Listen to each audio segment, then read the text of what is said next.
Ce contenu est basé sur les enseignements de Daniel Ali, un homme qui est devenu millionnaire en seulement 3 ans. Je vais partager avec toi 6 principes fondamentaux qui peuvent transformer ta vie. Reste avec moi jusqu'à la fin pour comprendre chacun d'eux. Qu'est-ce que le succès? Aujourd'hui, je veux discuter avec toi de quelque chose qui a été débattu pendant des siècles, la signification du succès. La vérité est que le succès peut avoir un sens complètement différent pour chaque individu. Ce que représente le succès pour moi peut ne pas être la même chose pour toi, et ce qui est succès pour toi peut être différent pour un jeune enfant qui veut juste gagner un autocollant dans sa tâche. Cela peut aussi être différent pour une mère dévouée qui essaie de coucher ses enfants avant 9 heures du soir. Ou même pour un cadre qui travaille depuis des décennies dans une entreprise et souhaite devenir directeur général.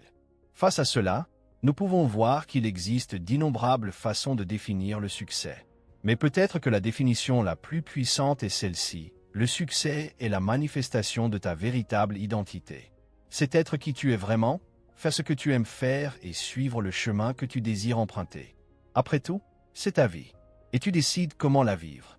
Tu es là où tu es aujourd'hui à cause des décisions que tu as prises au fil du temps. Cependant, à mesure que nous grandissons, il y a toujours des personnes qui veulent nous orienter. Parents, professeurs, patrons, collègues, voisins, tous essayant de nous montrer comment nous devons agir, quoi penser, comment nous habiller, ce que nous devons chercher. Mais je te demande, si tu passes ta vie à essayer d'être ce que les autres attendent que tu sois, qui es-tu vraiment? L'essence du succès est de cesser de suivre les attentes des autres et de commencer à vivre selon tes propres rêves. En d'autres termes, c'est croire en soi. C'est avoir confiance que ce que tu désires est possible et va se concrétiser tant que tu continues à croire. Tout commence par la foi. Avoir la foi, c'est avoir la conviction que, même sans encore voir, ton rêve va se réaliser. Et quand tu nourris ta foi, tes peurs s'affaiblissent, sans force pour te paralyser.